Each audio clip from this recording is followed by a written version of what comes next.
Salut à tous, bienvenue, on est super content de vous recevoir. Juste avant vos fins de préparatifs, peut-être que vous êtes en train de nous regarder, on voulait vous souhaiter une très très belle année 5778.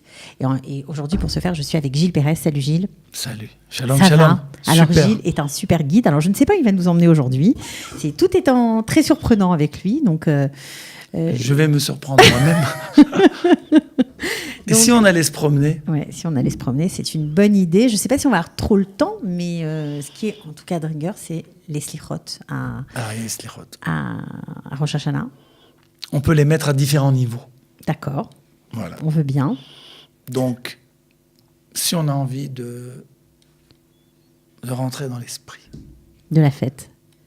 de la fête, Il y a des gens qui ont raté, qui n'ont pas encore été au slichot. Bon, ils ont le temps jusqu'à Kippour, mais est-ce qu'on peut... il y a différentes étapes et différents horaires. D'accord, ok. Alors évidemment, tourner en vieille ville de Jérusalem, partir du tombeau du roi David, traverser le mont Sion, la porte de Sion, rentrer dans le quartier juif, sillonner toutes les ruelles. Il y a plein de petites synagogues, la synagogue du Rambam, il y a plein de beaux endroits. Juste se promener et arriver au mur. Il y a du monde. 11h, minuit, 1h du matin. Oui, c'est très bizarre parce qu'il y a des slichot, pas seulement à partir de minuit. Non, Il y en a un... c'est devenu un grand, grand moment et on voit toutes les populations d'Israël. C'est absolument incroyable. C'est pas du tout ce qu'on imagine. Ouais, c'est vraiment... Un flot permanent. Les gens se retrouvent. On sent la rencontre. On sent la redoute, on sent l'unité. Ouais, du peuple. on sent l'envie d'être ensemble.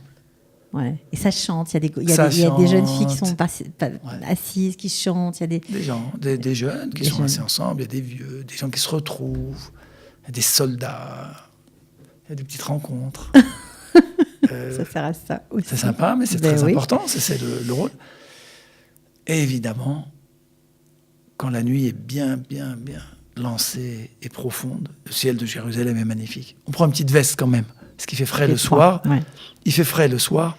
Je recommande de se promener en basket, Ouais, pas chic, tout le monde, mais comme ça, casual, à l'aise. Je ne recommande pas les sandales, bien que j'en vois, parce que des fois, ça glisse. on se fait piétiner. À piétiner à ce point. Ça Ok. m'est arrivé hier soir. D'accord. Ça m'est arrivé hier soir. Et à ce moment-là, on peut ressortir par la porte nouvelle. Alors, elle est où la porte nouvelle? La porte nouvelle qu'on appelle Bab Ejdid. C'est la porte dans les remparts de Jérusalem qui est entre la porte de Jaffa Ok. et la porte de Damas. Et donc, on sort par le quartier chrétien. Mhm. Il y a des gens qui craignent d'aller dans Il n'y a cette rien à secrète. craindre. D'accord. Il n'y a rien à craindre. Parce que tu sais Vous savez, dans notre auditoire, il y a des gens qui se promènent en France, qui se promènent à Paris. Moi, je vous promets, il n'y a rien à craindre. D'accord. Il n'y a rien à craindre, même s'ils passent par la porte de Damas, extrêmement agréable, extrêmement sécurisé, surveillé, il n'y a pas de problème. Donc, on passe Il y a par cette porte-là. On peut sortir par la porte. Si on est au Kotel, on peut prendre le tunnel Rehov Hagai qui nous emmène porte de Damas. On remonte directement vers Mea Shearim. On veut passer par les chrétiens, on remonte par la porte des chrétiens, la porte nouvelle. Si on veut rester avec le flot, la masse, évidemment, porte de Jaffa, c'est déjà connu pour la plupart de nos visiteurs. Il faut chercher des nouvelles choses. Ouais. Mais ce qui est intéressant, c'est d'aller vers Beth Israël. Beth Israël. Ok. Beth Israël, c'est les arrières, les coulisses de Mea Shearim. C'est extraordinaire.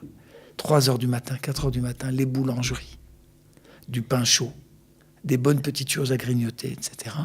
Et comme ça, on Et prend... ça, c'est tous les soirs pendant Ouais. toute la période des slichot. Bien sûr, jeudi soir encore plus. Alors là, il y a les chalotes. Chez Toutes Nechama, chaudes. c'est extraordinaire. Et ça sent bon. Alors, les chalot chez Nechama, retenez bien C'est très ce sympa. type sympa. Et de là, on remonte.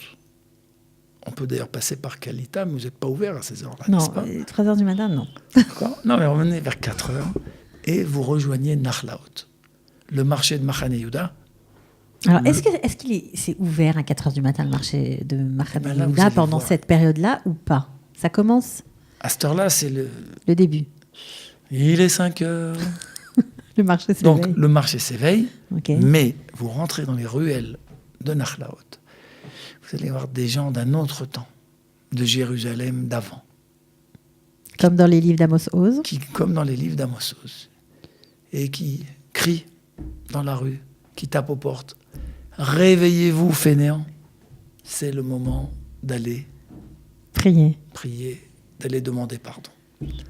Et vous rentrez dans la synagogue, Et ça se passe vraiment comme ça dans le quartier? Ah, vraiment, Ils vraiment. tapent aux portes. Ils tapent et ils crient, vraiment, vraiment. C'est hyper émouvant, c'est sympa.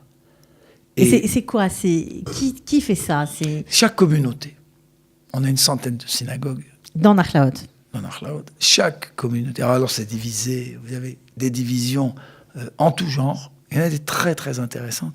Évidemment, si vous êtes ponctuel et vous arrivez vers 4 heures, je vous conseille d'aller à la synagogue Hadès. C'est tôt, 4 heures. Hadès, la synagogue syrienne extraordinaire. Chalabi, la communauté Chalabi, ça chante très très bien.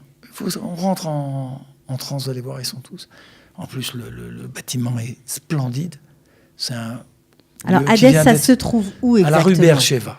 Alors, rue Beersheva. Rue Beersheva, comment on fait je vous rappelle que le quartier de Nachlaot, ce sont des cours. Mm-hmm. Des cours intérieurs, comme à Mea Shearim. Chaque cours appartient à un autre groupe de donation. Un groupe de donateurs pour les besoins d'une communauté ou de 2 ou 3 communautés. Donc, la rue Beersheva, c'est une très jolie cour. Elle est parallèle à la rue Betzalel. Elle est facile à trouver. Vraiment parallèle. Une en parallèle de la rue Betzalel, juste à côté des escaliers du Falafel Shalom, voilà. Qui n'est pas ouvert à cette heure-là, mais on le laisse pour plus tard. Pour plus tard. On ne peut pas le rater. Lui, on peut pas le rater. C'est important d'avoir des repères culinaires dans cette ville. Voilà. Non, mais et sérieux. Vous allez chez Hadès. Ok. Vous allez voir un décor magnifique. C'est magnifique. Non, vraiment. La synagogue a été peinte à la main par le fondateur de l'école Betzalel. C'est vraiment le nouvel art orientaliste d'Israël d'il y a 120 ans. C'est splendide, monument classé. Il y a là-bas une copie, évidemment, du fameux codex d'Alep, de cette Bible antique, qui est arrivée dans... C'est une autre histoire, on laisse ça pour une autre fois, le codex d'Alep. Mais l'histoire extraordinaire... Mais tu peux en dire un petit mot, parce que si... très très vieille. Si des nouveaux arrivent... Une Bible du 9e siècle, ouais. 9e, 10e, fin du 9e, qui a été écrite à Tibériade, qui a vécu des tribulations incroyables, et qu'on a réussi à récupérer, qui se trouve aujourd'hui au musée d'Israël. Okay. Mais sa communauté, qu'on appelle la communauté de Haram Tsuba, celle de Alep, c'est cette synagogue qui la représente. Et donc... Ils ont fait une copie. Oui, il y a une copie, il y a une liturgie, il y a tout un esprit. Il y a un esprit de quartier avant tout. Il y a un vrai esprit de quartier. Si alors, c'est plein chez Hadès, vous passez à 2 entrées à côté, chez le Rav Sandroni, à la synagogue Betesh. Ok. Alors notez, synagogue Betesh, c'est quelle rue? De toute façon, vous allez voir, c'est la même rue Beersheva. Rue Beersheva. De toute façon, l'intérêt à Nachlaot, c'est de se perdre. C'est rare. Ouais, dans un quartier qui est délimité entre le marché de Machane Yehuda Rehov Yafo et la rue Betzalel. Donc, faut rentrer plus dedans. Vous vous perdez, plus vous avez du plaisir. Si vous perdez un tout petit peu sur la gauche, vous arrivez chez les Hongrois. Les Hongrois, ils ressemblent un petit peu à Neto Ricarta, ils sont sympas, très sympas, tant que les dames sont habillées décemment. Ça va. Tout va bien, très très sympa. Et vous verrez, vous allez être très très étonné, ça chante de tous les côtés. Il y a une très jolie synagogue aussi à la rue Shiloh, la synagogue de la famille Banaï. Vous savez, la grande famille Banaï. Mm-hmm. Tous les chanteurs. Les chanteurs, et de Banaï. Voilà, ils ont leur synagogue. Mais cette synagogue, je vous recommande d'y aller particulièrement le vendredi soir. Ok. Prenez place à Mincha. Même pendant les fêtes, au contraire? Tout le temps. D'accord. Tout le temps. Tous les jeunes se retrouvent, des gens de partout, de Tel Aviv. C'est branché, c'est sympa, c'est amusant, et on chante. C'est gai, mais avec passion. Alors c'est important ce que tu dis là, Gilles, parce que c'est vrai qu'il y a souvent des Olim, Kradachim, des nouveaux immigrants qui arrivent. Ils sont OK en famille, ils n'ont pas encore tellement de réseaux, de copains. Ils arrivent, ils sont très idéalistes. Ils arrivent dans des synagogues à Jérusalem, par exemple, ou ailleurs, et on ne chante pas dans ces synagogues-là. Ça va très très vite, ça prie entre les lèvres. Il n'y a pas d'ambiance forcément communautaire. On se sent un peu paumé, quoi. On se dit quoi, un peu paumé, parce que d'abord, c'est pas le même judaïsme. C'est pas le même judaïsme. On vient, les gens sont habitués à des synagogues, ceux qui fréquentaient des synagogues, côtoyaient des synagogues avec des longs services. Les gens arrivaient en France ou ailleurs, aux États-Unis, en Angleterre, de façon très formelle. Ouais. Et là, ça va très vite. Voilà. Ici, on est dans l'aquarium. Le juif de l'étranger est un poisson en dehors de l'eau. Donc, la synagogue, elle prend plus de temps, on y traîne. C'est un lieu de rencontre sociale. Effectivement, là, vous avez des synagogues plus expéditives, etc. Ouais. Donc, Mais- arriver dans des synagogues pareilles, où ça chante, où on se sent faire partie d'un tout, ça fait du Très, bien. très grande émotion. Ouais, ça fait du bien. Ça Il y en réchauffe a- l'âme. Il y en a une, pas loin d'ailleurs. On reste dans la même cour, rue Beersheva. Mais décidément, elle est fabuleuse. cette rue. Fabuleuse, mais fabuleuse. Elle est fabuleuse. L'abri. L'abri L'abri souterrain de la cour, qui était en réalité la citerne d'eau. Vous savez que jusqu'en 1955, ça paraît bizarre, mais chaque cour à Jérusalem avait sa citerne. Yes. OK. On n'avait pas d'eau. Mhm. Il a fallu relier la ville à la conduite d'eau nationale, ça a été toute une affaire. Et ensuite, on a assaini les citernes. Et maintenant qu'elles ont été vidées, alors, Elle servait à autre chose. parfois. Et Et là, c'est c'est le une cas. synagogue. On chante là-bas à la Karlibar. Il faut expliquer un petit peu ce que c'est Karlibar. Parce que Le il y a rabbin des gens qui Karlibar, connaissent pas. Shlomo Karlibar. Attendez, c'est plus une émission, là. On fait un programme d'un an. On va faire un Non, programme mais d'un an. donnez un peu de l'envie, le goût. C'est pour ça C'était un qu'on est là. rabbin chanteur. Et il parlait, et il racontait des histoires. Il se rappelait du shtetl. Il venait de New York. Il aimait beaucoup les jeunes. Il aimait la guitare. Il Il a fait des albums de chansons. Là. a fait des albums. Il a fait des musiques extraordinaires. Ouais. Il était très sympathique. Il avait bon contact avec les gens, avec les demoiselles, avec les Et la prière, dames. c'était forcément chanté. Et une prière chantée avec beaucoup, beaucoup d'anecdotes et d'histoires. Il touche le cœur. C'est l'antithèse de la synagogue routinière, expéditive dont vous parlez. On en a besoin. Tu peux me tutoyer, continue à me tutoyer, il n'y a pas de Non, problème. mais c'est vous tous. Ah bon, d'accord. Vous tous, toi et les autres.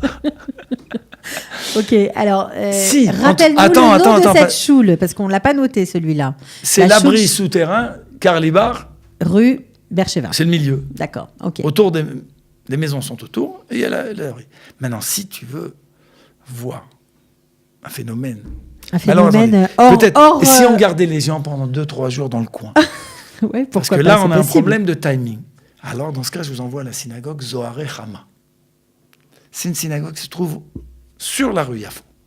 Ok. Et elle a la plus ancienne horloge solaire de Jérusalem. Donc, on la remarque bien de dehors. Et vous rentrez dedans, c'est une série de petites pièces. Et il y a un défilé absolument incroyable de gens qui font leur marché. De tout, vous voyez tous les genres humains possibles. Et à chaque fois qu'ils sont 10, ils se réunissent dans une des pièces et ils font un office expéditif, sympa. Il y a les mendiants du coin qui sont là, qui passent à la fin avec les troncs. Enfin bref, une ambiance pas possible. Ça devient une station et les gens, donc, avant de faire leurs courses, après faire leurs courses, avec leur panier. Ils y vont. Oui, j'ai déjà vu même certains, ils laissent leur panier sous les bancs de la synagogue. Une partie des courses, ça fait un peu lourd. Vous savez qu'à Machane Yehuda, on porte tout à la main. Il n'y a pas de charrette. Il n'y a pas de caddie pour poser ses affaires. Donc, à la fin, ça fait un petit peu lourd. Il y en a, ils viennent poser. Il y a les slichot là-bas aussi? Il y a sûrement des slichot. Ouais. Il faudrait que j'ai creusé ça. On va remettre l'émission. D'accord. On va refaire. Mais en tout cas, Zohar et Hama, c'est toujours bien. Donc, Mais moi, j'adore Nachlaot, franchement. Moi, je vous dis, voilà, Nachlaot, le plus important, allez-y sans carte. Ok. Et perdez-vous. N'importe quelle heure du jour, de la nuit. N'importe quelle heure du Mais jour. surtout le soir en ce moment. Le soir et la nuit. Mhm. Il y a du monde, vous ne serez pas tout seul. Mais ça a quelque chose. Ça prépare le pèlerinage, on est tous ensemble. C'est pas une affaire religieuse uniquement.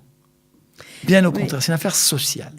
Les gens s'y retrouvent, un petit peu de course, on grignote un petit quelque chose, il y a des bonnes choses. Et on prie aussi, on et chante on prie, ensemble. et on est content. On se retrouve. On est content. Il y a de la d'être joie. ensemble. Il y a de la joie. Mhm. Il y a de la Je ne joie. sais pas s'il connaît Charles Trenet, mais en tout cas... Il y a de la joie. mais en Non, tout mais il y a cas, de la il y en joie. a. Il y a vraiment de la joie. Et puis, le lever de soleil. magnifique. Que dire? Ah ouais, extraordinaire. Vraiment. Donc, votre périmètre, rue Betzalel, Ouais. rue Yafo. Voilà. Évidemment, s'il y en a qui arrivent tard à Jérusalem, commencez là-bas. Le cotel, de toute façon, il est toujours là. Et à chaque heure, c'est beau. Vous pouvez descendre plus tard. Ouais. Je ne fixe pas d'ordre, parce que chacun Fait comme il veut. peut le faire comme il veut. Alors, on entend parler de plus en plus, on en a déjà parlé très souvent, peut-être pas encore sur cette antenne, mais la fameuse synagogue du Rav Elbaz. Est-ce que ça vaut le coup d'aller là-bas? Est-ce que c'est spécial? Est-ce que c'est particulier? Là-bas aussi, est-ce qu'il y a une ambiance et où ça se trouve d'abord? Ça se trouve en bordure du quartier des Juifs de Boukhara. D'accord. Donc au-dessus de Beth Israël, juste à côté de Mea Shearim. C'est pas compliqué, vous demandez Rav Elbaz. Vous allez voir, c'est colossal. C'est un Rav francophone. Il est francophone. Je ne savais pas. Ouais. Il est francophone? Ouais. Je le connais en hébreu, j'imagine, puisqu'il est probablement d'Afrique du Nord, marocain probablement. Ouais. Et donc, il est possible. Je ne l'ai jamais entendu en français, mais sa force à lui, évidemment, c'est d'avoir été dans les prisons, dans les endroits les plus difficiles, dans les bas-fonds de la société. Et d'avoir été chercher des jeunes. Des gens paumés et les a remis bien avec eux-mêmes et avec la tradition, etc. Donc il y a une certaine ouverture, on sent beaucoup d'amour et un accueil. Énormément, et on sent qu'on est dans un grand projet social. Avec lui aussi. Oui, bien sûr. Okay. Et s'il est là et qu'il parle, un charisme incroyable, époustouflant. D'accord. Alors, disons que les slichot, ok, on a pas mal de pistes, hein, surtout qu'il ne reste pas beaucoup de jours pour s'acquitter de cette mise-là, un petit peu encore jusqu'à Kippour, donc ça laisse un peu de temps. Faites-le en 3 fois. En 3 fois? En 3 fois, ouais, ça suffira. On ne peut pas faire en une fois tout ça. C'est trop. Faites-le en 3 fois, et c'est sympa, parce que vous êtes toujours à mon... Avec les enfants, jamais plus loin qu'1 kilomètre de Calitas. C'est très amusant d'être bien placé. On est bien placé. Avec les enfants aussi? On peut aller avec les enfants. Bien sûr. Voilà, parce que imaginez... Mais il y a plein d'enfants, vous verrez plein d'enfants. Il y a des poussettes. C'est l'ambiance. Il y a plein d'enfants. C'est Am Israël. Il y a plein d'enfants. Un petit peu moins dans les matins, les soirées où le lendemain matin il y a de l'école, mais comme il n'y a pas beaucoup d'écoles, vous savez... Ok. Juste pour finir, disons qu'on a fait un petit tour des slichot. Il y a aussi beaucoup de concerts liturgiques, il y a beaucoup de musique à Jérusalem. Mais est-ce qu'on peut profiter, on va dire, de ce temps-là? Parce qu'on c'est Yom Tov, certains, après des repas bien arrosés, etc., ont envie de se dégourdir les jambes. Est-ce qu'on peut découvrir d'autres quartiers de Jérusalem pendant ces fêtes de Rosh Hashanah? Concert liturgique, on va préparer ça. On en parlera une prochaine fois. Non, mais il y a plein de choses. Hein, mais moi, j'aurais été... Il y a des pioutines, il y a des balades. Il y a des balades. Il y a des balades parce que ces fêtes-là, c'est quand même beaucoup de repas. Oui. Et pour les cuisinières et cuisiniers et pour ceux qui bénéficient de... Eh bien oui, parce qu'on travaille, on est fatigué, on mange, on est fatigué donc, aussi. Je pense que la chose la plus saine, c'est d'aller marcher. Alors justement. J'ai repéré quelques endroits. D'abord, il ne faut pas l'oublier, c'est très important, c'est de voir et d'assister à Tashlir, cette cérémonie où les gens jettent symboliquement de leur poche. C'est qui votre fournisseur de chaises? Je ne peux pas le citer, parce que sinon ça va... C'est très intéressant. Ça va mal finir. C'est très intéressant. Est-ce que c'est lié à un temps restreint pour les émissions? Je ne sais pas, probablement. C'est très intéressant comme chaise. En tout cas, il y a donc des balades à pied. Et la cérémonie de Tashlir, la fameuse cérémonie de Tashlir. Alors Tashlir, on peut le faire à plusieurs endroits. Ouais. Évidemment, les milieux francophones du sud de Jérusalem, des quartiers sud, de Baka, de Makorim, de la Moshava, de Katamon, de centre-ville, ont eu l'habitude d'aller chez cette femme extraordinaire. Madame Tayeb. Chez Madame Tayeb. Zichronah Livracha. Qui a toujours eu pour moi... Et son mari Jules. Et Julot. Et on avait l'habitude... C'était un plaisir, donc rue Yehoshua bin Nun. Je crois que pas terminé, justement, que la tradition... Tu me tends la perche, parce que la tradition, malgré le fait qu'ils ne soient plus là tous les deux, cette je année... te tends la perche, tu veux dire à ton auditoire qu'on n'a pas préparé ceci? Non, mais Voilà, on l'a préparé. Mais... Donc, cette année, pour perpétuer cette tradition qui existe pour tous les habitants de Jérusalem depuis des années et des années, eh bien, Tashlir va continuer en leur mémoire. Il y a une fontaine qui a été inaugurée par la famille. Non, ce ne sera plus dans la maison, ce sera à la synagogue d'Éric Belaïch, Rehov Mekor Chaim, je ne me souviens plus du numéro, je crois 13. que c'est 13, voilà. Donc il y aura une synagogue, tout le monde est invité, il y aura encore les cigares cette année. D'accord. Et donc cette tradition se perpétue et bravo à leurs enfants. Dans les 20 dernières années, c'est magnifique. Madame Tayeb, moi j'étais pas le premier pour arriver. Et elle me gardait Mais 3 c'est- petits cigares emballés dans un papier d'aluminium qu'elle planquait au-dessus du frigidaire au cas où les plateaux.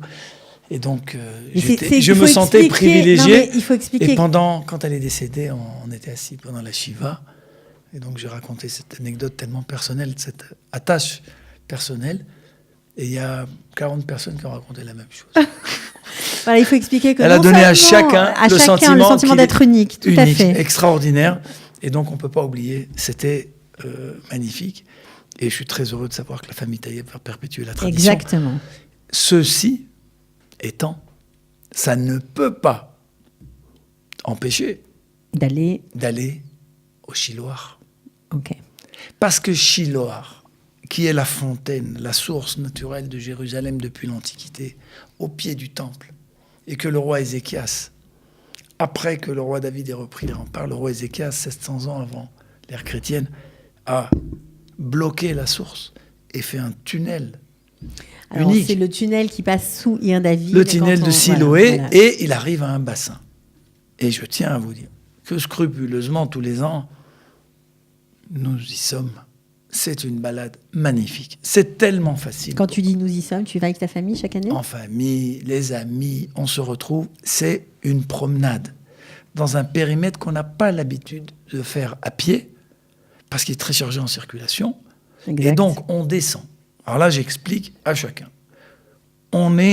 Imaginez qu'on est au carrefour du Gan Pahamon, de la gare, de l'ancienne gare de Jérusalem. Là, il y a tous les petits restos.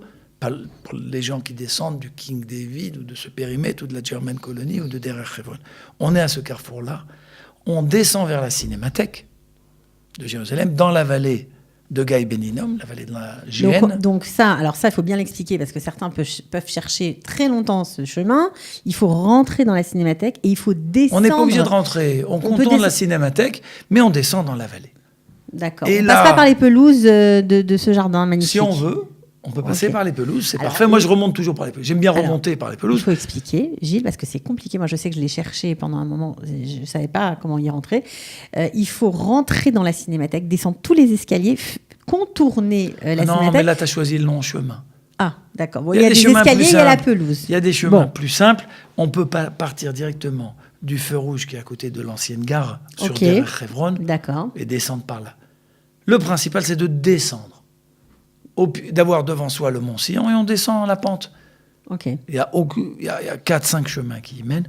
Vous verrez, d'ailleurs, à Rosh Hashanah, il y a quelques voitures de police qui sont là pour gérer un petit peu le flot. Et c'est hyper sympa, c'est beau. Après, il faut remonter. Hein. Dis-moi, avec tout ce qu'on a mangé. C'est justement Oui, ça non, la mais chose. Tu arrives à la fontaine prévenir quand même antique, qu'après, il c'est faut là-bas remonter. que les Juifs, pendant des millénaires, ont jeté Leur péché. symboliquement les péchés. Mhm. C'est vraiment un chemin biblique. On peut de là-bas, une fois qu'on a terminé, remonter par la cité de David au Kotel. On peut revenir tranquillement par la douce pente, par la route là-bas, et remonter vers Mamila. Petite pente, rien de grave après tout ce qu'on a mangé, c'est bienvenu. Et donc c'est le premier et le deuxième jour de Rosh Hashanah, l'après-midi. Donc ceux qui veulent être très scrupuleux au niveau de la tradition, un tachlir chez Madame Taïeb, Zichrona Livracha et Julot, et un tachlir. Un tachlir, là-bas. Là-bas, bien Shiloh. que je reviendrai de Shiloah en passant encore par Madame Taïeb pour les petits cigares. Pour les petits cigares, bon, ok. Voilà. Et maintenant, ça c'est une balade. Mais il n'y a pas que des journées fériées. Et donc, pour les moments où on peut s'éloigner un petit peu, et pour ceux qui Pour prennent ceux des qui ont voitures, pris un peu de vacances aussi. un peu avant, là, Un peu juste après. après, je vous conseille absolument d'aller sur le site du tombeau de Samuel, la colline de Nebi Samuel. C'est un site archéologique qui vient d'être fouillé récemment, qui est fascinant. Ça C'est se un trouve où haut lieu. Alors, c'est au nord de Ramoth. Ok. Les quartiers de Ramoth sont superbes aussi. Elles sont super. Extraordinaire. Est-ce que je peux en commander? Je sais pas, je crois qu'il y en a Si plus. on a un contrôle du fisc, par Je les exemple, ai on leur dit brûlés. asseyez-vous. Asseyez-vous.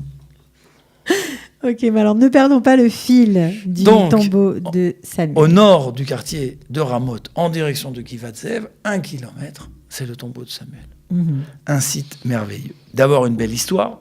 On a le temps de raconter l'histoire? Oui, bien sûr. C'est là-bas que les Hébreux viennent voir le prophète Samuel. C'est que le peuple, à l'époque, était dirigé donc, de cette façon. Il y avait la loi, il y avait le prophète, il y avait une police. Et ils disent, nous voulons avoir un roi. C'est là-bas qu'il devra décider. Est-ce qu'il doit faire selon l'ordre divin, donc les prophètes, ou bien leur donner un roi, puisqu'ils en veulent. Et il leur dit, et donc il demande conseil à Dieu, et Dieu lui dit, tu vas sortir de chez toi, tu verras un homme avec 2 ânesses. Ce sera lui. Ce sera le roi, et c'est là donc que a été... c'est comme ça qu'a été choisi le roi Saül, premier roi d'Israël, qui aura une fin terrible, on le laisse pour une autre fois. Mais le site est merveilleux. Il y a là-bas des sources, il y a un tombeau musulman du prophète Samuel, il y a le tombeau juif en sous-sol du tombeau Samuel, il y a une synagogue, une église, une mosquée dans le même bâtiment. C'est du jamais vu. Et ça fonctionne bien. Et c'est beau, et un paysage sur l'environnement. On arrive à voir Ramallah, on voit toutes les collines de Benyamin, la tribu de Benjamin, on voit les pistes de l'aéroport Ben Gurion, on voit les collines de Judée, les kibboutz, et les vignobles de Judée, c'est magnifique. Donc c'est un autre endroit. J'avais noté, parce que j'étais venu avec des notes aujourd'hui, aussi le quartier de Shaarei Chesed. Un joli quartier. Très joli quartier. Très joli. Qui est en plein cœur de Jérusalem, en plein cœur de la ville. Au bout de la rue du KKL, exactement, à Rechavia, un vieux quartier juif orthodoxe, petit ghetto de choix, sympathique, très joli, des belles ruelles. Perdez-vous là-bas de nouveau. Là aussi, on peut se perdre. Il faut flâner. Autour de la rue d'Iskin, c'est absolument magnifique. Ok. Alors voilà, j'espère que ça vous aura donné envie de mettre vos baskets, tout ça, et de découvrir la ville de Jérusalem. Alors on s'est concentré sur Jérusalem parce que les fêtes, c'est vraiment l'occasion de monter, comme c'est écrit dans notre tradition, de monter à Jérusalem, d'aller au Kotel, d'aller se recueillir dans la ville sainte, la ville éternelle du peuple juif, notre capitale. Je me suis même donné envie.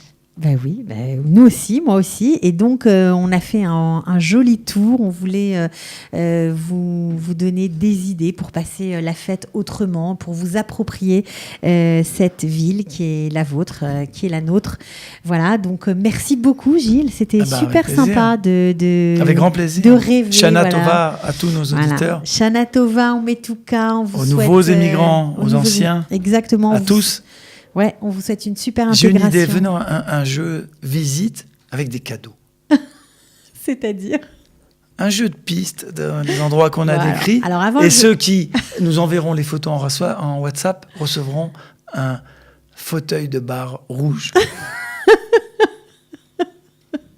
Ben voilà, je cherchais une façon d'en débarrasser. C'est formidable, on l'a trouvé. Bravo. On en a combien? 1, 2, 3, 4, 5. Voilà, 5 cadeaux. Ok, bon, en tout cas, on vous souhaite vraiment. C'est dur de finir avec Gilles Pérez, mais bon, je le savais, donc j'ai malgré tout absolument voulu vous faire partager ses talents de conteur. Voilà, on a voyagé, c'était beau, on a voyagé dans Jérusalem. Shana Tova Umetuka, que du bonheur, de la prospérité, de la santé, de la réussite, de la parnassa, que tous vos soucis s'envolent et que cette année, voilà, soit douce, soit heureuse, qu'il y ait de la joie dans vos foyers et que vous soyez heureux en Israël. Voilà. Super. Merci. Et merci à toi parce que je sais, Shana Tova, parce que tu emmènes aux gens de la joie dans tes émissions. Eh ben, on essaye. Voilà. À bientôt, Gilles. Ciao. Un plaisir. Bye. Rendez-vous à Nachlaot. Rendez-vous à Nachlaot. Ciao.